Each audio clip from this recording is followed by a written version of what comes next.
Hi, my name's Jonathan Hicks. I'm back at the Dice Cup, and this evening I'm joined by Steve. Michael. And we've just finished playing Runika and the six-sided spellbooks, which is an interesting little game about drafting dice and trying to arrange them on this grid here in order to match certain kinds of patterns. Now, the way you play the game is at the start you draw a big pile of dice from the bag, and then we go around drafting them. So we don't roll them, it doesn't matter what's on here, you're just picking the colours effectively. So Steve takes one, and then Michael takes one, and then maybe I take this one, and we keep taking them until effectively we've got 4. Okay, so you're drafting 4 dice. You then put them on your board. You can see you've got space for 4 dice here. So these are the dice that I've kind of previously drafted. And then one at a time, you take it in turns to use the dice on your grid. Now, some of the dice have got energy symbols on, and energy symbols can be pushed on, but they can only be pushed on from the appropriate coloured side. So this is the blue side. So if I wanted to push this on, I could push it on here maybe, and it would sort of push along anything that goes there. So that's one option you can do with a dice. The energy symbol, though, can also be used for the professors, I think. There's like special abilities in the middle here. So if I stick this here, I could draw and roll 2 dice. So the energy, you've got an option. Either use the special abilities from the centre guys, or you push them onto your grid to try and make the patterns. If it's a 1, you generally have to push that onto your grid. And that's quite important because when you push it onto the grid, you're going to get extra points for any patterns that have got the 1s in. So you're kind of trying to get the 1s into the patterns. This symbol lets you rotate it because obviously if you can only put blues in on this side, that's quite restrictive.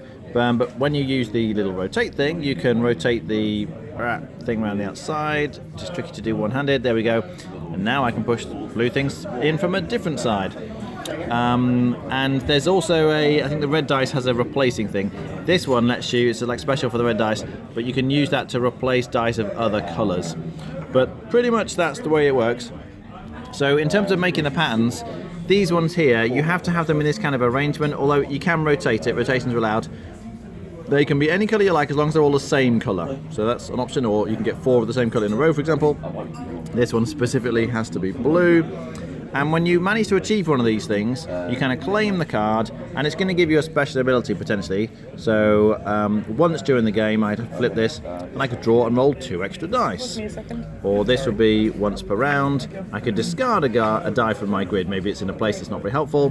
And you can see I acquired a few of these over the game. This one's quite helpful. I can push a die into an empty space, which lets me move them around, which obviously makes it easier to try and make the patterns. You also potentially get points, which are at the bottom left, but you don't get a lot of points from these cards. You get the big points from these ones. These are much harder to do, though. So, for example, this one here, if you get the blues in this arrangement, and the dark spaces means they can't have blues. So any other dice can go in the dark spaces, but not the blues, and the blues have to be in that arrangement, and you get 5 points for this. Now, this was the one I was trying to achieve. So on this turn here, so if I spent that to do the rotation, which I show you, I move that to here, I could then push this one in on the blue side here. I could push this one in on the blue side there, and now I've made the pattern here. So at the end of your turn, you can then claim it. I'm going to get 5 points for this, plus 1 for every 1 thing. So that's a 1, 2, 3. I get 3 extra points because the 1s are going to give you extra points. So I grab 8 points from the supply, and you just kind of have a little point token tracker things here.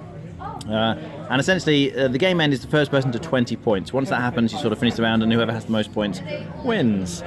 There are, just to go through the other abilities, if you use the yellow guy's ability, then you can rotate your disc to any position, which is helpful obviously because you can only push them in from the colour side that matches.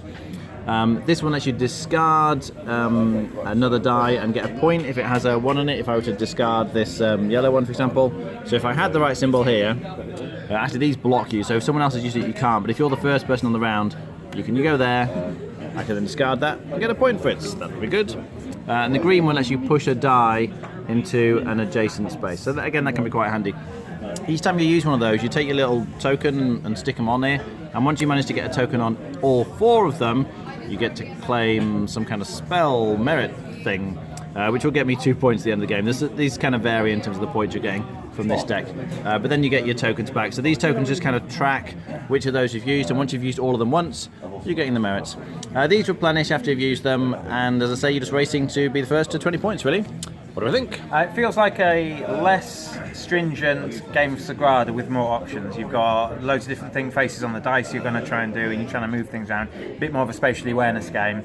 But at the start of your turn, you roll a dice, and after Jonathan's go at the start of my turn, I've rolled my dice, and I can decide to re-roll them. But every time I re-roll, I have to sacrifice a dice. So if there's a face you don't want, or a dice, I actually need one red dice, because if I add 2 on, I'll fail to do that. I can effectively discard that. So you've got options on your turn, and deciding how many times you want to re-roll, because every time you re-roll, you lose an action effectively, because every dice will be an action. The elemental powers, or whatever they are, the energy things up there, are really nice, because they kind of get you out of tough spots, and trying to get 1 on each of them, because once you've got 1 on each of them, you can claim that merit thing and then refresh and try and get 1 on each of them again is really important. But you know that if you're not going first, you're not going to get access to those spots. It is a solitaire game, and if you like it, if you like your spatial awareness and logic, and imagining once you rotate it twice that you're going to be able to push those into those other 2, so it pushes into the shape that you want, and obviously this way round, but maybe on your board it's this way round. So if you've got that spatial awareness brain, you'll like it. There is a potential chance, although it didn't happen in our game, for the bit to be some AP. The turn, you have a lot of options, even though you've got 4 dice, you've got a lot of options. Do you rotate before you push on? Do you push on first? Do you use a special ability? Do you re-roll? You've got all these bonuses. Once you've got these, you've got a lot more things to do. So there's a recommended thing to potentially play simultaneously. If you play simultaneously, you don't block off the energy things, but in doing so it becomes even more of a solitaire game. Obviously that's one of the 2 ways you can do someone in. It's not really doing someone in. You can do them in the draft, taking the colours they need, or you can block them there, not necessarily, but if you play simultaneously it speeds up the game, but potentially becomes solitaire. Michael? I'm not sure the game needs speeding up. It's an interesting alternative, but it's fairly speedy, and there's enough to think about, even in the traditional game. One thing that's like Sagrada makes a good comparison is that early on in your first few games, it's quite easy to play illegal moves and not realise you've done it. So you need to keep an eye on yourself and eye on your on other players, just to make sure that the plays are legal. There's a lot to think about valid and invalid setups early in the game.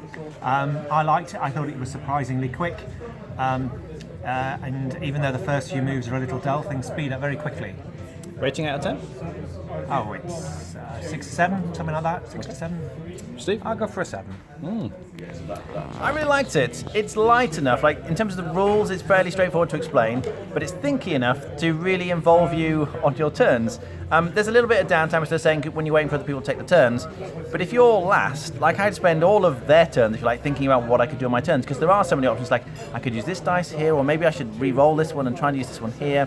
So I love the options. I love the simplicity of it, and yet the interesting spatial puzzle that it provides. So I thought it was a great package. It's very much one I would be playing with family, but also you could play it with gamers. So it ticks a lot of boxes for me. I would be on an 8 out of 10. Really enjoyed it. All right, thanks for watching. That was Runika and the 6-sided spellbooks.